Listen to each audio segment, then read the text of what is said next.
Mic check 1 2 1 2. 1 2 1 2. You won't beef with the king. What is you gonna do? T.I. was so amazing back in the day when I was thugging. Yeah. Okay. Anyway, Was that? Okay, never mind. I don't need to talk about another song.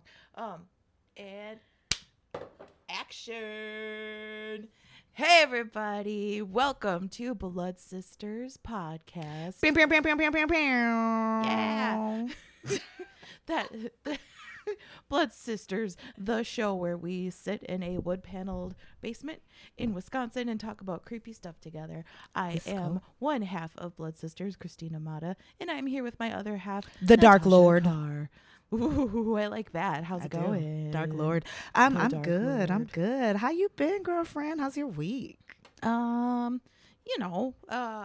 What was I even doing? Did I bring my coffee? Oh, thank God.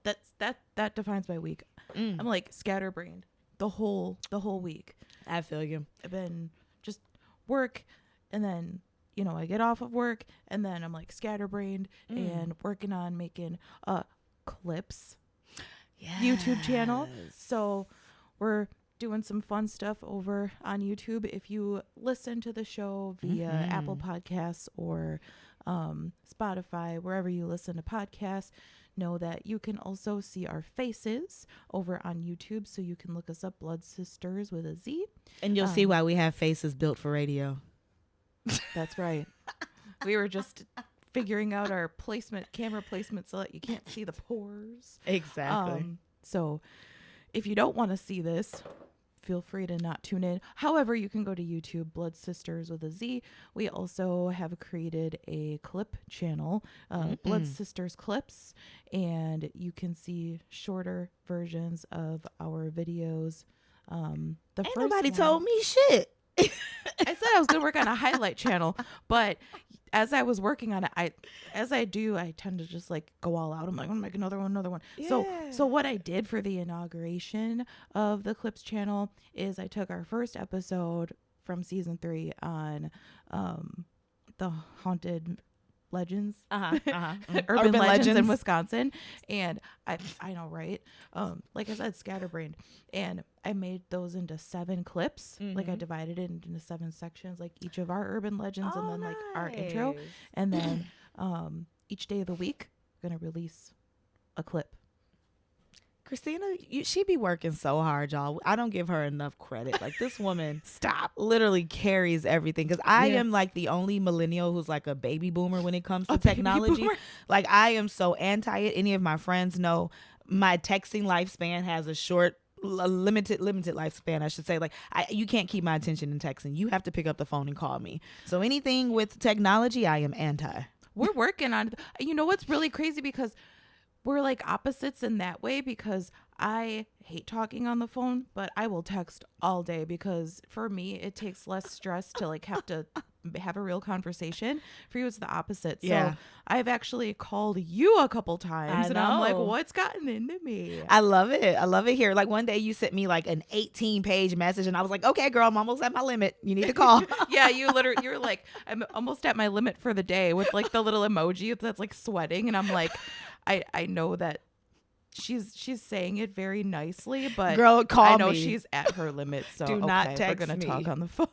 Makes it hard to date, sidebar, because men are just like, I don't want to talk to you. That's true. I want to text you. What you up to? Right. Ugh. Yeah, they just want to. Well, at the same time, when you're texting, I'm thinking about texting and dating, right? You could text with multiple people at the same time. Exactly. I actually had to tell a guy that. I'm like, bro, take me out of the loop, because it would be like the same rotation. Good morning, queen. And I'm like, bro, clearly you are you're copy and pasting this to multiple women, sir. No, that is the worst, when you can tell that it's something that someone sent to multiple people and they just copied and pasted it. I'm like, who do you think I am? Gosh, just one of your bitches. Hell no, get the heck out of here. You're my bitch. That's not how this works. Oh gosh, we will go off in a we're gonna have to start a separate podcast just talking about random things. But for today, the Patreon. Right. Oh, that's right. Patreon. For the Patreon. We gotta have him do that. But you have enough on your plate doing reels and clips and stuff. Yeah, clips. We're actually going to start a TikTok soon, and I'm going to be over that. Yeah, I can take over that since you've been doing a lot. So. Ooh, we're gonna go viral with you doing that. Yeah, girl, it's gonna be all naked nudes with blood. All right. Yay! Anywho, Christina, who are we talking about today? Today we are talking about Joanna Dennehy. Dennehy. She is a serial killer who ultimately killed 3 people and attempted to kill 2 others. Absolutely. She's a fellow 80s baby, like us. Yay! So this case is fairly recent. She was born in 1982 and grew up near St. Albans, Hertfordshire. Hertfordshire. And it's said that she had like a pretty typical childhood. She lived with her mom, Kathleen, her father, Kevin, her sister, Maria. Oh yeah, before we keep going, I just want to say we're switching up our content a little bit. We're going to give it a try. So usually we have it very structured where, let's say I do the life, Natasha will do the crimes, and then I'll do the trial and end of life. And then the next episode we'll switch it where she'll do the life, I'll do the you know how it goes. So we decided to switch it up a little bit. I wasn't gonna tell y'all shit. I was just gonna start talking. Yeah. They don't need to know our business, but go ahead. Well, maybe we can get some feedback, right? We don't care what y'all think. Okay, go ahead. I'm sorry. I mean, people kind of catch on because, we're very structured, but we're going to try and just have a conversation. We both did all the research. We're going to have a conversation and just have it flow, see how it goes. If it doesn't work, we'll go back to the old way. No biggie. But yeah, that's it. Just want to say we're trying something new. I can always cut that part out too if we don't want to tell anybody. You do your thing, boo thing. That's why I love you, okay? Now back to Joanna Dennehy. Yeah. I said her name right? I was practicing how to say it, Dennehy. Joanne. I know. I saw Joanne and I saw Joanna. Yeah, I've been calling her Joanne. Well, I said I've been calling her. Ooh, like I know this woman. As I was going along with research, I shortened it to Joanne, but I think that's because my mom's name is Joanne. So I have a love for Joannes, even the ones who kill people. So like I said, Joanna had a fairly normal childhood. She grew up in a 2-parent household. She had a brother and a sister, correct? Yeah, and apparently, I think, and apparently she was really close with her sister. And really she close, was yeah. like seen as a bright schoolgirl. Her mother was a suit maker and her father worked in security. So she had like a humble, normal upbringing. And then those damn teenage years kicked in. Them dang teenage years, she started to experiment with drugs in high school. Started going out with this guy named John Schreiner. Yeah, she was 15 and he was 20. So her parents clearly were like, girl, no. But as most rebellious teens, when she started to try to do more and when her parents tried to keep her confined and say, hey, maybe not to do this, that made her want to rebel even more. It makes you want to go all out. It's like, let me do the opposite of what you want. She probably just leaned right into it, I'm guessing. Yeah. But took it very far. Almost too far. Because, I mean, we all have those like rebellious teen years. But although mine weren't really, well, yeah, never mind. I was a thug. Yeah. Baby, because I'm a thug. Yeah, I'll think every day. We be showing our 80s. So then she ended up actually running away with John, and they would go on to have 2 children and settle in Cambridge. Yep, they settled down. So I think at this point, John was probably settled. He's probably like, yeah, we had some wild years. I'm ready to chill, raise the kids, have a job, be a daddy. But our girl Joanne, she decided to continue on with her lifestyle. She continued to use drugs. She's drinking. She started also cutting herself. She would, I guess, use the substance abuse as an excuse for a lot of her behavior. She would cheat on her husband also, and she would take off for extended periods of time, like completely abandoning her family. And back to her cutting herself, like she would use knives and razors and blades, and her entire stomach. On one picture I seen, did you see it? Her entire belly was just carved up. Yeah. Some people, like, of course you have the usual places where you might see people cutting, but she used her stomach a lot. I know some people will like use their legs. Yeah. Yeah, they'll try and do places where it might not be seen on an everyday basis, but yeah, her stomach was messed up. And at this time, she developed a random hatred of her mother, and she would often rant about her. I read like it kind of came out of nowhere. Because again, to everyone else, and I'll bring up her father too, but in the future, but to everyone else, she seemed to have a good, decent childhood. But something in her mind flipped, maybe a personality disorder, and she began hating her family. Yeah, out of nowhere. Now we don't know. It says she had a normal childhood. Maybe something did happen. True. Maybe something was kept hush hush. Mm-hmm. Who knows, right? You get a lot of that stuff. Lots of family secrets. Right, true. Now, poor John, he started off as a party boy, he's like, but then when they had the kids, he wanted to kind of settle down. John ended up finally leaving Joanna and took the kids. He's like, all right, I've had enough. Like, girl, you wilding out. We got kids. You out here, you're abandoning us. You're cheating. He moved away. When he moved away, that then left Dennehy alone and homeless. Yeah, he left her in 2009, and shortly after they left, I believe she did spend a few days in a local psychiatric hospital. Yep. She was diagnosed with a bunch of disorders, like you said, personality disorders. She had some of them antisocial personality disorder, psychopathic personality disorder, and in one of the shows that I had watched, they kind of specified that like personality disorders tend to know the difference between right and wrong. Yes, I seen that. And I thought that was so interesting because unlike like a different mental health diagnosis where you are completely unaware of what you're doing, people who have these personality disorders, they are fully aware and they just don't care about the consequences. Exactly. Yeah, she just wanted to do what she wanted to do, and that was it. Just wanted to live her life, I guess. Okay. So go ahead.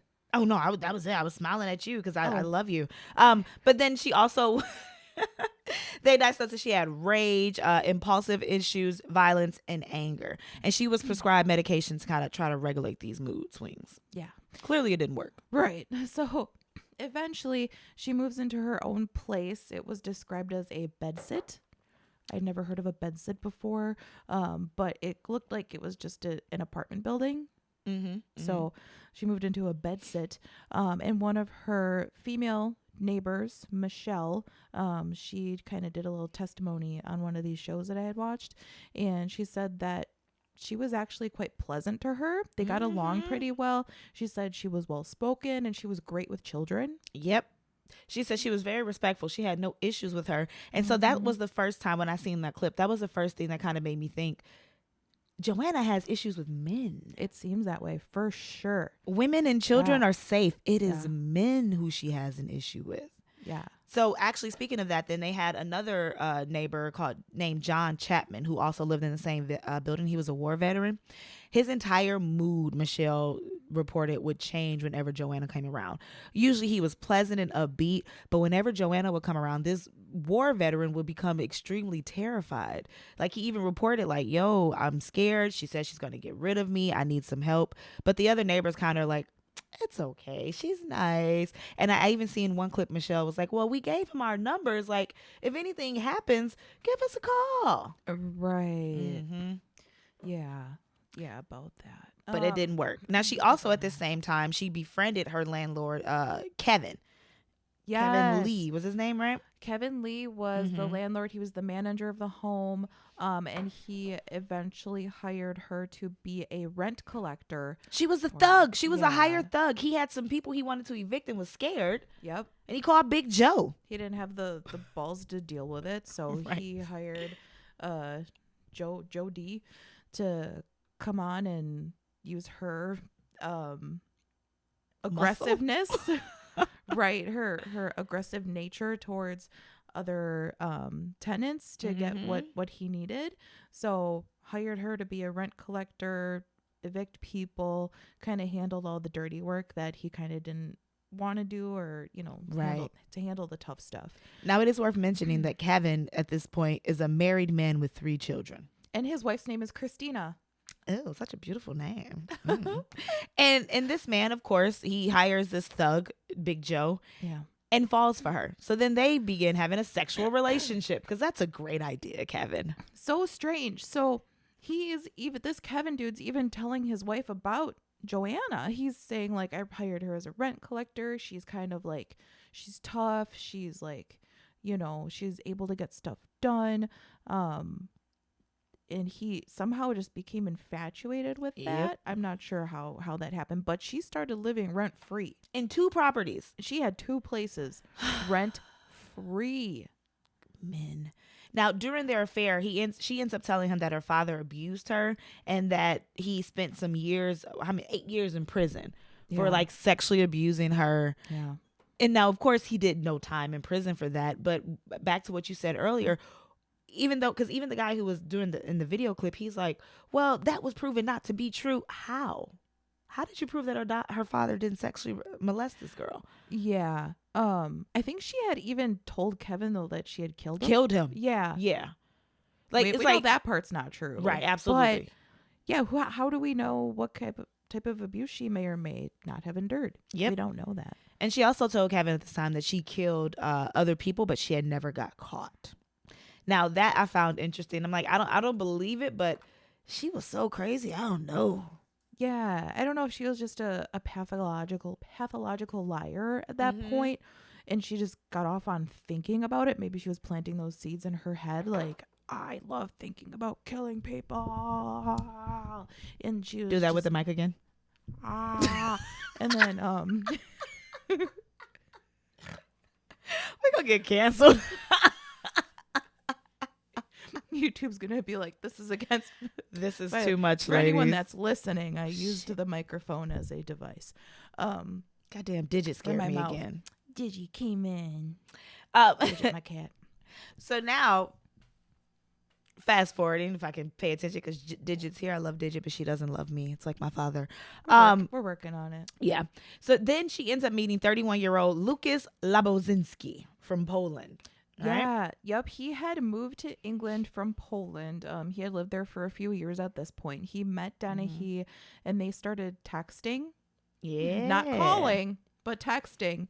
Damn generation. And they met in March of 2015. Apparently the exact day was March 19th of 2015. He visited her at her place. 2013. 2013? Was it 15 really? Okay, keep going. You're probably right. You're right. 15. we could double check. No, let's stick with it. We're confident. 2015. She's touching my hand. I am touching her. Okay. So, can get me all flustered. Started texting. They met in March of either 2013 or 2015. I think it's 15.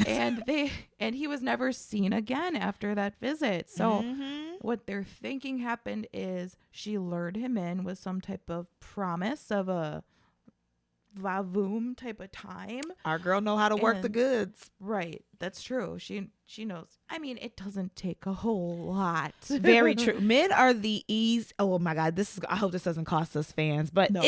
It's fairly easy to seduce a man. Like if I bat my eyelash and flip my hair the right angle, yeah. Not all, of course, but a very large. So it doesn't surprise me that it was so easy for her to text him like, come get it. Yeah. And he was like, on my way. Right. No, exactly. All you could do is like show a little cleavage. And I know this is going to make us sound very, very toxic, but it's like, it's how it is. I don't work the game, but exactly. I know if I need to, you know, it's there. It's not hard. Yeah. Like I'm also one of those ones, like, I don't know. I don't work it, but I see sometimes if like on an accident, like if I flip my hair and a guy's like, I'm like, oh damn, that would be easy. Right. Sheesh, bro. My hair was just in my mouth. Damn, if I was into you, like, right, could have something. I don't know, but like, geez. So back to poor little Lukey. So Lucas goes to the house. She stabs him once through the chest, no hesitation, with so much force, killing this man instantly. It's like, what type of rage was in that arm? Just once. Just killed him almost instantly. Yeah. So then she puts his body in a trash bin. Now, what was absolutely disgusting, she shows the body to a 14-year-old girl. Ridiculous. Like, look what I did. Yeah, she was kind of bragging about it, like, look, girl. Can. And I feel like she, in a sense, because she had so much rage and just disdain towards men, I feel like she was trying to possibly recruit this young girl. Like, look, girl, look what I did. This could be you. Jinx! Exactly. So she's bragging about it, right?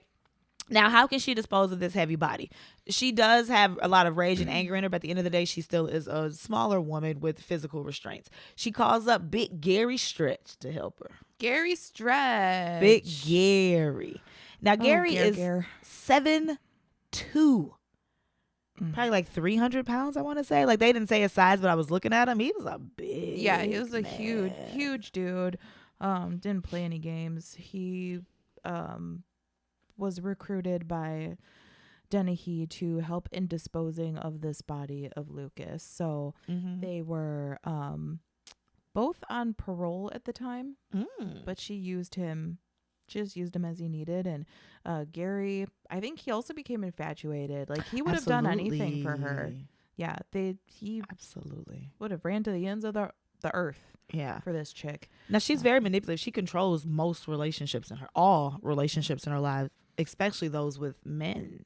Apparently, I had written a note for myself. I said, "Targeted men that had dull and boring lives?" ? That would be true, because she targeted older men who probably were just like, everybody else is gone. What do I do now? Right. Just living my day to day. And here she comes with her like crazy knife and her beanie hat. And she's like, bleh. And his face, she had a tartu. She had a tartu star right here on her cheek. You're probably like, that's different. Wow. Right. This girl is exciting. This is more than Miss Esther has provided me in years. Like, I don't know. I assume Esther's a name over there in London for older women. I don't know. Yeah. Now, she, of course, had no feelings for Gary, but she was really good at manipulation and kind of making him be her puppet. So she got whatever she needed from him. So Gary ended up dumping Lucas's body in a ditch. And after she ended up seeing how easy it was to get away with that murder, she was pretty confident. So she goes on back to the poor neighbor, 56-year-old John Chapman. Remember the one we talked about with Michelle earlier, who's terrified of her. Her hate for him started when he accidentally walked in on her in their shared bathroom. Yes. It was an accident. And I believe this was 2013, because now for John, I have it listed as 2013. So definitely didn't go back in time. Right, Gus. God dang, Christina. But she's usually the one who's really good at detail. So that's why I was just like, maybe I am wrong. Apparently, I messed up there. So, yeah, 2013. One for Dasha. Yes, absolutely. Keep a little tally up here at some point. Maybe. 1 out of 85.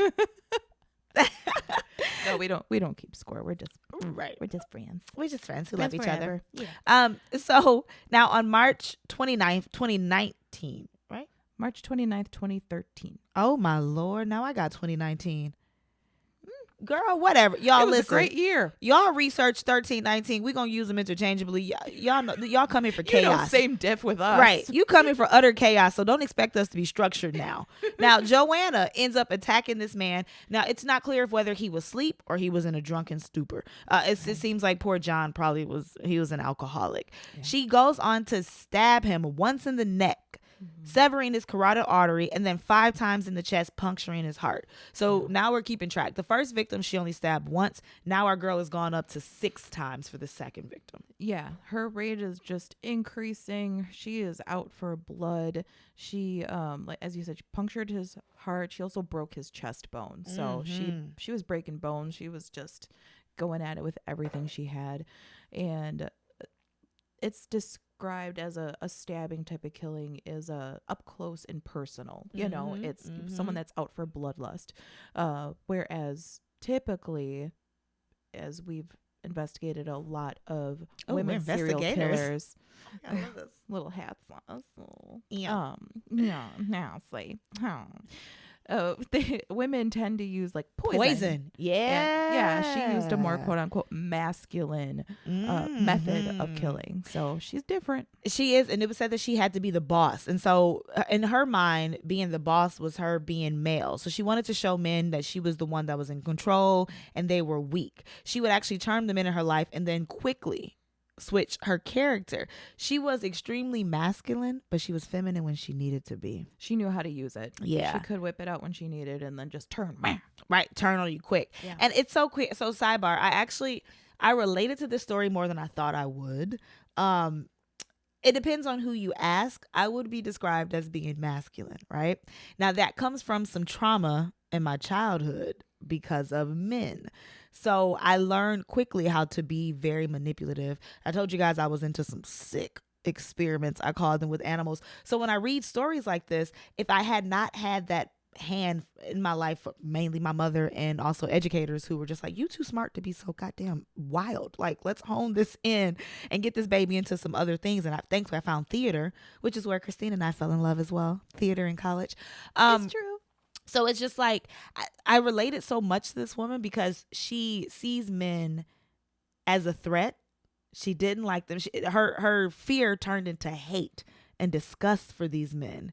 And then she learned how to quickly manipulate them, and she could move and maneuver through her masculine and feminine energy so easily.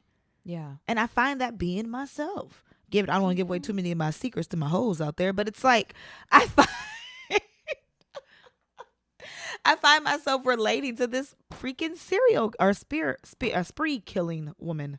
Spree killer. Spree killer woman. But anyway. Yeah. Yeah, definitely. I mean, she could have used a figure in her life like that to kind of help her hone her urges, you know. But at the same time, would it have come out anyway? Who knows, right? Right. But I really feel like she could have benefited from like some type of a mentor to help her with something, even just like getting into therapy.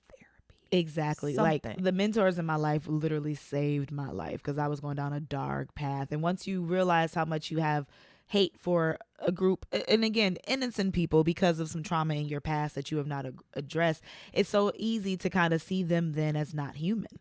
Yeah. And you take that rage and that anger out on these unsuspecting innocent people. So I'm not saying what she did was right, but I get it.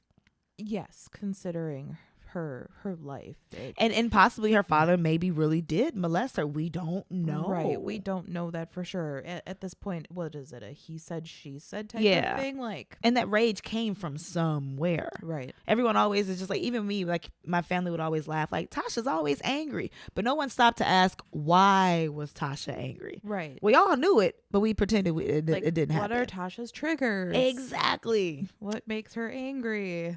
But y'all, this is what happened. We don't have a structured show, y'all. I get to talking too much, y'all. Y'all in my business. Y'all nosy. All right, let's go back to the story. Nosy, get out of my business. Well, I was like, if we had children, they'd be so healthy and healed. Oh my God, so healed. So healed. But I don't know if that'll happen in my lifetime. Well, any single man looking to have a child, hit me up at whattheblood. I'm just kidding. 2020 at gmail.com. Totally kidding, guys. Back to the story. I'll be now, a wing woman. Yes, you'll be my baby godmama. So now back to Joanna. Mm-hmm. So she then, after she's killed poor neighbor John. Whew, I'm mixing names. After she killed poor John, she now turns her attention to Kevin Lee, the landlord. The next day. Yes, the very next day. Yep. Yeah. Now, Kevin usually has a routine. Although during this structured routine, he's cheating on his wife. His wife knows exactly when he's going to come home, like what he's doing for the day. He did not come home. She's calling, blowing his phone up. It's going straight to voicemail. That is unlike Kevin. So now she's freaking out, right? Because Kevin had already let her know Joanna had threatened him days before. So now Joanna, the wife, Christina, knows something is up. Yeah, exactly. So, Kevin is a weird one. He's been talking to his wife about Joanne. As Natasha said, he told his wife that Joanne had said she's been feeling like she wants to kill again. LOL. Like, huh? So yeah, Christina is a smart lady. She, not me, but Kevin's wife, Christina. She's smart. Christina tried tracing Kevin, got his business partner Paul on the phone. Big Pauly D. Yeah, Paul Creed. I'm calling him Pauly D. Okay, Pauly D. Oh, we got Pauly D on the line, and got Paul to go through his phone records. And then what she did was she asked for a list of empty properties that were vacant at the time, and then they just started going to each one. Like, she just took matters into her own hands and she started investigating. She knew what to look for, started looking through empty properties. She saw that one house that they had looked at had the lights off, but then when they circled back around, the lights were on. Mm. So she knew like someone's in there, obviously, of course. She called the police, gave them permission to break down the door. And when the police came in, they noticed that there was a strong smell of bleach and there was blood on the floor. So obviously she didn't do a very good job of cleaning up. Just the smell of bleach, and there was still some blood on the floor. So yeah, exactly. Like, Natasha mentioned earlier, she's very much a spree killer. Like, you think of serial killers, like they can kill someone and they go back to a normal life. Yeah, you know, they not can our go girl. back to their wife and kids and being a Boy Scout leader, you know, and doing all that shit. And then years later, maybe they do another couple, and then they wait another few years. There was no going back to that for her. After she tasted blood, she was obsessed with it. She had to keep going. Yeah. So finally she's got 2 bodies on her hands at this point. She's got John and Kevin. So then she gets her BFF at this point, Gary Stretch, and another guy named Leslie Layton. She has now recruited 2 helpers, and they disposed of the last 2 bodies. Now, poor Kevin, she actually ends up dressing him in women's clothing and leaving him in a humiliating position with his butt exposed. So she was all about, again, dominating and humiliating any man in her life. And I found that interesting. That poor guy, like, you'd already killed him and then you dress him in women's clothing. She really hated men. She didn't want any dignity to be there at all. Yep. Yeah. She's like, it's enough that I killed him instantly. Like, let's dress him up and throw him in a conspicuous position. You know, inconspicuous, whatever. I don't know words. Hey, listen, they know what you mean. Yeah. Now, the police end up, of course, using Joanna's phone number to kind of track her down, right? Like, I've read that briefly. I didn't even listen to it in the video clip. So they end up finding her. Not finding her yet. I'm sorry. They put pieces together and they realize, like, all right, this is who our killer is, right? So then when they pull in Leslie Layton, who helped to dispose of the 2 bodies that day, this man starts singing instantly. He telling them about Stretch. He telling them about Joanna. He telling them where they mama stay. Like, I'm giving y'all anything you want. I'm telling you all information too. I'm even gonna tell y'all the direction I think they running toward. Said that they were on the run, gave everything, and he was described as one of the investigators as being spineless. Like, just totally.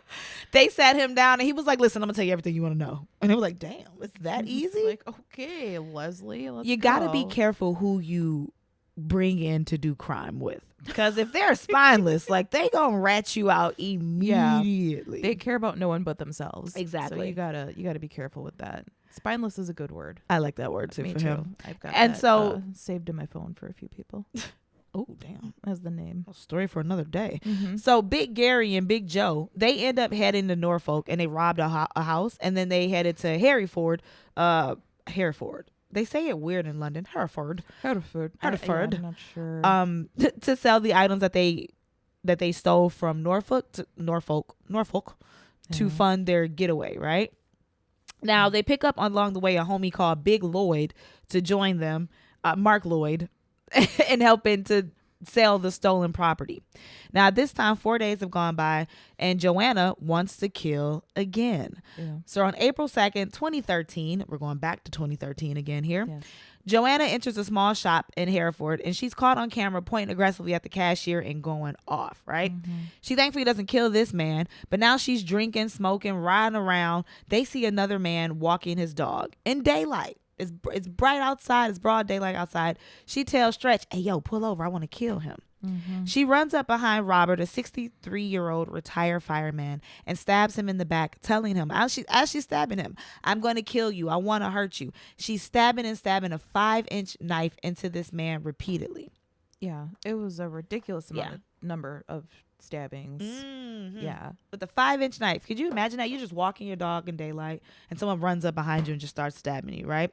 Yeah. So Joe gets in the car and takes a selfie of herself immediately after what she thinks killing this man. 10 minutes after. Yeah, she's just taking selfies and just driving around again. She finds a second person walking their dog, I believe, and finds a second victim named John Rogers. He is stabbed by her more than 30 times. Yeah. And she starts licking the blood off the knife. and the victim's like, what the fuck's happening? Yeah. And he has no idea what the hell's going on. So she then calmly walked back to the car with this dude's dog. Stole his dog. Stole the This dog. heifer stole the dog. Right. It's like, come on. Let me anyway. That's another conversation for another day. But yeah, she calmly walks back to the car with the dog. The parked car. There's another car driving by. She calmly waves at him. She's Hey, like, y'all. just gets in the car. Just and me with my they're dog. off again. Yep. Luckily, both of these people that were stabbed in daylight did survive. Absolutely. That's the one good thing that happened. So now the police end up jumping ahead. They corner Joanna and Stretch as they're trying to negotiate stolen property. Joanna is arrested on the spot. Stretch and his friend hop in the car and they take off. And they take the cops on about a 20-mile getaway drive, high speed chase. Now Stretch big ass decides to, I told you, he's 7'2". He is not a fit dude either. At all. This man decides it's a good idea after this 20-mile run, or not run, 20-mile car chase. Yeah. I'm gonna hop out and I'm gonna run. I'm gonna run away from the cops. This man take a few steps, I imagine. He's like, you got me. He like stops and turns like, you got me. You're arresting me. Mm-hmm. Joe and I would have been the next Bonnie and Clyde. Okay, Toots. Yeah. Sure. Yeah. So they're all caught. Stop the whole spree. The spree's caught right in its tracks. And the pre-trial hearing is set for November 18th, I'm guessing, of that same year. And apparently she just showed her ass during the whole court proceeding. She just laughed the whole time, didn't care about anything that was happening, and chose to plead guilty. Yep. Just pled guilty. No. And she surprised her defense team when she pled guilty. They were like, wait, Your Honor, can we talk to her for a second? Can we debrief? Right. And she's like, nah, I said what I said. Like, that's it. I want to plead guilty. Yeah. Now, most serial killers will try to hide behind the legal system and go to trial, but Joanna was reported as saying she didn't want to be controlled by anyone. Right. The courts, her attorneys, the police, anybody. She is in full control, and she will not let them determine her fate. Right. Yeah, I don't think she even wanted to be in a situation where she had to wait for someone to determine her fate. Absolutely. Like, she was ready to just be like, I'm guilty. Just, like, send me there. Exactly. Whatever. I don't care. Kevin's wife, Christina, she was there in court, but she did not go in the room because she said that she did not want that thing to grace her face. I know that's right. She does not get to see this face. She didn't even show us her face in video. Okay, yeah. She all of the pictures, her face is blurred out. Her interviews, the whole room is blacked out. You cannot see her face. So she's a smart lady. She's like the only smart person in this whole situation. Exactly. But Gary Stretch, of course, claims that he was manipulated into doing these things. Poor It's Gary. like, yeah, she probably showed a tit and then you were willing to do anything. So anything. Yeah, sure. Finally, February 28th of 2014. Correct. There we go. We got our date. That one's right. Give me some, girl. Damn. She was sentenced to a whole life term and will never be released. So she is the first woman in England to receive this sentence in a courtroom. And Leslie Layton got 14 years. And Gary Stretch, big Stretch, got 2 life sentences. Absolutely. Insane. Yep. You think about how he didn't actually kill anyone.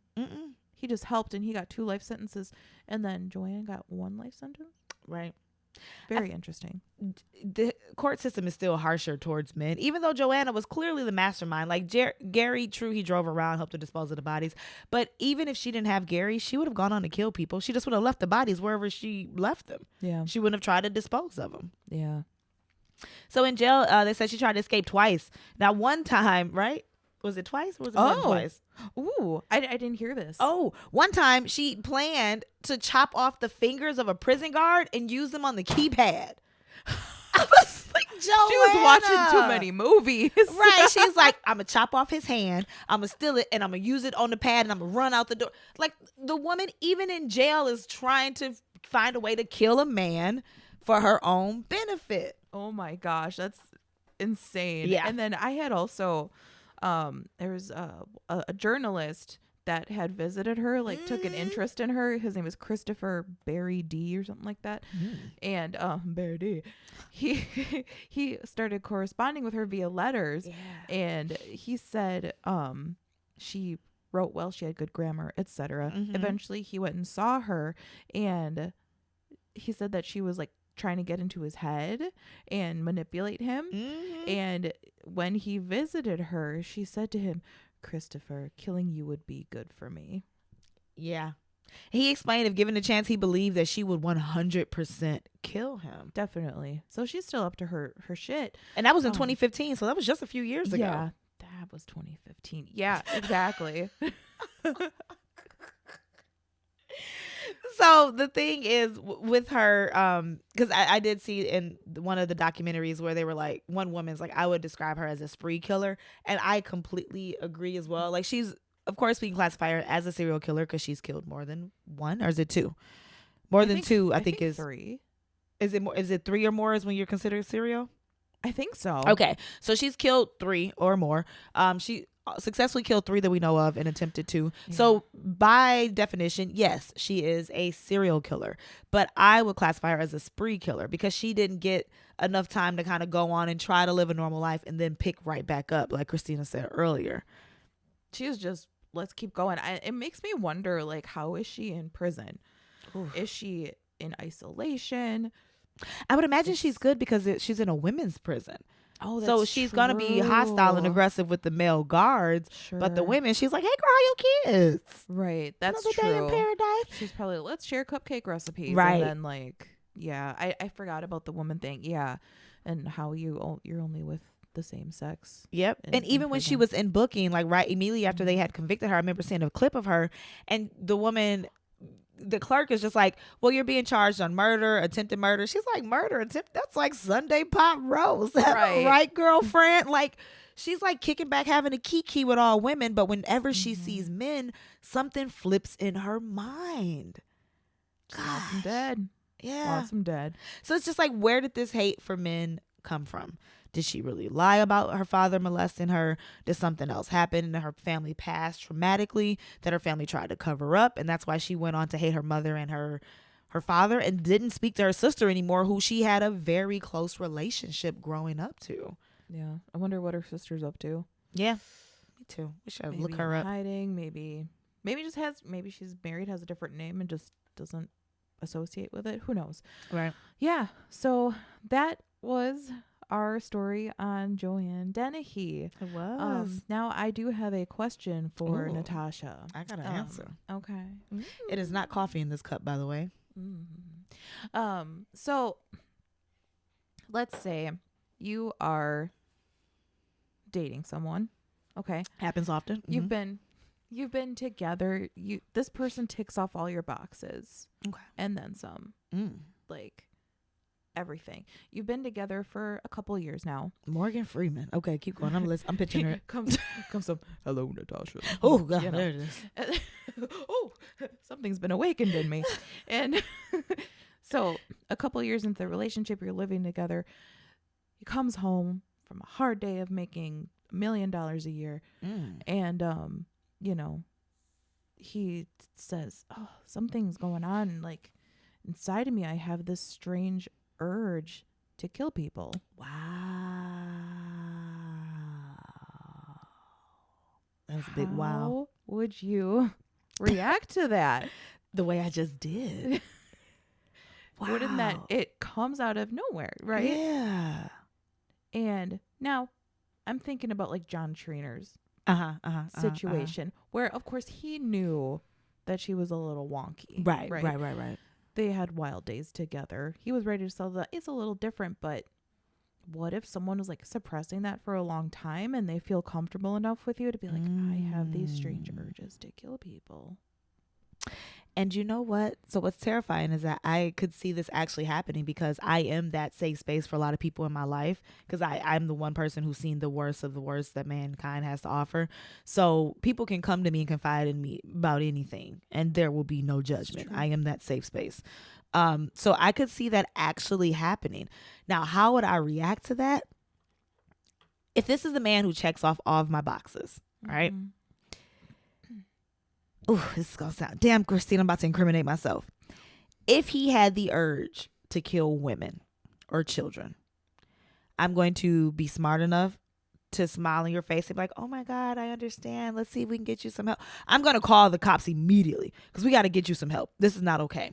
Now, if he tells me I want to harm men, mostly men who are doing harm, okay, Dexter, let me see if I can work with you and not be Dexter it up.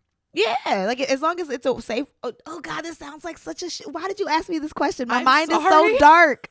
Shit, I hope I don't lose fans. Our 2 fans. Because of our whole 82 subscribers on YouTube. I hope 2 of you guys don't start or to hate maybe me from we'll this. get more. Hello? Maybe. Anyone out there? Anyone out there? I'm just going to live in my truth. If it was kind of like a Dexter type of situation and we could find a way for him to, I guess, help these urges by being a vigilante, yeah, I might still stay with him. Dating is extremely difficult. So if I find a man... It's hard to find a good one, okay? Right. If I find a man that I actually like, because that's my biggest issue. I can't find men that I like. I just don't find them interesting. So it's like if I find one who checks off all my boxes and I want to spend the rest of my life with him, which I've never found that to be true, I might be willing to help him become Dexter. Work with it. Yeah. I mean, I'm not going to get out there and get my hands dirty because I got to be smart about this. So if you do get caught, I'm going to be like, I had no idea. Oh my God. What? Like Primrose. Yes.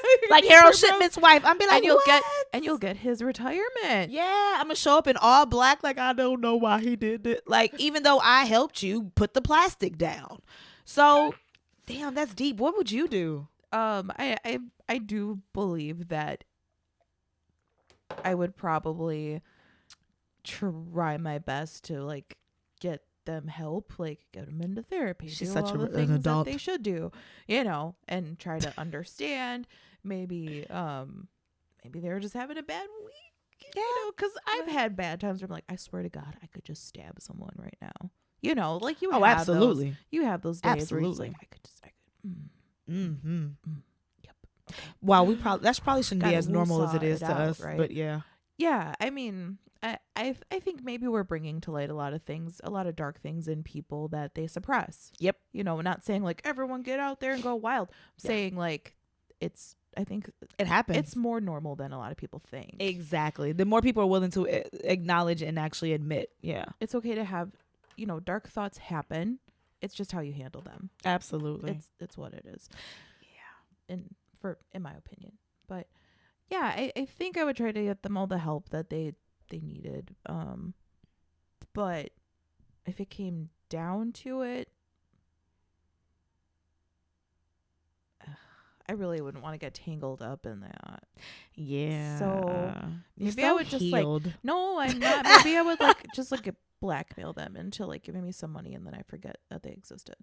Then what if they try to come back and get you? Because now you're leaving this guy who's on a road to becoming a serial killer or person. Let me be progressive. Now you're leaving this person on the road to be a serial killer, and I just gave you just extorted a bunch of money out of me. No, I'd be like, I tried to help you as much as I could. I'd stay for as long as I could and help. Not Christina. Help kill, she's the responsible, which I love that for you. I'm so terrified that my first thought wasn't like, let's just try to, I guess, use all the resources we have to try to truly get you help. I right away went to, if it's women or children, we're getting you help. If it's men, yeah, what can we do? Wow, I am clearly like Joanna. But I'm glad that we talked this out because now I know. I mean, it comes down to, okay, I would never blackmail anyone, but it was a fun thought. She's not a gold digger. But I do. I like money and I like nice things, but I'm not a gold digger. I just gotta earn it. Just gotta earn it ourselves here. God, I'm so sick of that. Okay, anyway, yes, I mean that was a really good question this week. It made me realize how sick I am. I do have to get out of here. I got to get to the gym. But oh my God, y'all, this has been such a fun episode. I really do really like. Cool. Yeah, I like this way of us just coming in here and just both knowing the story and having it more of a conversation. So we've been trying to be more structured, but I'm trying to like relinquish some control and be more like loosey goosey. Let's go with the flow. And this was actually really fun. So thank you guys. That is the story of Joanna Dennehy. Yeah. The serial killer who one of the very few female serial killers who actually likes to get up close and personal and kill her victims and not use poison. It's just usually a man thing. So that's it, guys. Well, thank you so much for tuning into this week's episode of Blood Sisterz Podcast. That's right. Make sure to subscribe to our show wherever you listen to podcasts. Subscribe to the YouTube. Subscribe to the Clips channel. And we will keep making content for y'all. And we'll keep you updated on that tiki-taki. Tiki-taki. Since a lot of you guys got ADD and can only keep your attention for 20 seconds. So we'll do that too. All right, y'all. Scrolling through TikTok. Right. Stay weird out there, guys. Peace. Bye.